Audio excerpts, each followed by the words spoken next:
Les réseaux sociaux s'en sont saisis. Ils les ont parasités au point de modifier la société et prendre son total contrôle. Aujourd'hui, en effet, nous sommes dans le flirt quotidien et dangereux avec ces mutants planétaires. Ces mutants planétaires, ce sont Facebook, Miko, Twitter, Imo, WhatsApp et les autres applications de rencontres et d'échanges.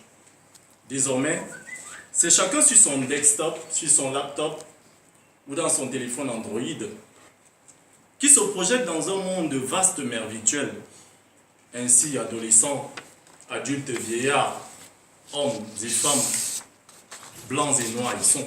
Nous y sommes tous d'ailleurs. Mais dès que nous sommes dans les réseaux sociaux, qu'est-ce que nous faisons? Sur sa page ou dans un groupe, nous échangeons des photos, nous échangeons des vidéos, nous échangeons des points de vue. C'est très utile, mais au-delà de cela, nous dénonçons, nous arrivons à promouvoir les valeurs, on diffame, on insulte, on glorifie et on déifie. Les réseaux sociaux nous donnent une illusion d'autorité sur le monde.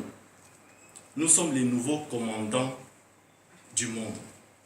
Et comme une drogue douce aux effets dévastateurs, nous engluons avec passion les dons de ces nouvelles plateformes d'échange. Nous n'avons plus désormais la même perception du monde, car nous ne sommes plus seulement Camerounais, Congolais, Rwandais, Malgaches ou Français, mais nous sommes tous des citoyens du monde. Ainsi, parfois expérimentés ou non, les contenus de l'Internet, pris d'assaut par les mouvements individuels ou collectifs, nationaux et internationaux, se font. Ici, l'information n'est plus le secret du journaliste seul. Elle arrive spontanément, brute. Celle-ci dévoile à la fois des secrets civils et étatiques qui mettent souvent en difficulté l'ordre public. C'est ça aussi, les réseaux sociaux. Mais par ailleurs, il faut le dire, par ailleurs, les réseaux sociaux sont d'importants outils de communication de masse, rapidement accessibles, plus faciles à utiliser, plus sympathiques d'ailleurs. Ils battent les records de performance en matière d'atteinte des cibles, donc de mobilisation des intérêts.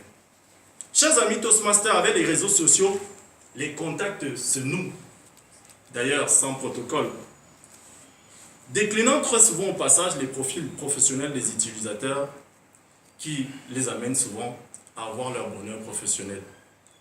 Sous d'autres cieux, en France ou aux États-Unis, on décrit déjà les réseaux sociaux comme étant la manne du XXIe siècle. Est-ce donc vrai? Pourtant, les hommes que nous sommes, chers amis Toastmasters, nous avons perdu le contrôle de notre conscience et nous sommes à la merci des réseaux sociaux. Ils dictent nos réveils, ils dictent nos repas, ils dictent nos sorties, ils dictent nos bisous à nos petites amies ou à nos femmes ou à nos maris. Ils dictent tout. Et nous sommes réceptifs. Ce sont nos miroirs. Sans eux, nous sommes comme des jeunes navigateurs sans boussole à la merci du terrorisme maritime. Et en définitive, avec les réseaux sociaux, nous voulons et cherchons tous à être vus, connus, entendus et reconnus. C'est la raison pour laquelle tous les utilisateurs aujourd'hui des réseaux sociaux n'ont plus que le souci d'immortaliser des images choquantes et parfois pleines de joie. Tout simplement pourquoi? Pour devenir populaire à l'international par le simple fait d'un clic sur le j'aime. À ce titre, terminons avec les spécialistes du domaine pour dire que les réseaux sociaux éloignent les personnes proches et rapprochent les personnes éloignées. Et à moi aussi de coller une image à cela. Les réseaux sociaux, comme des femmes, sont peut-être un mal nécessaire. Je vous remercie.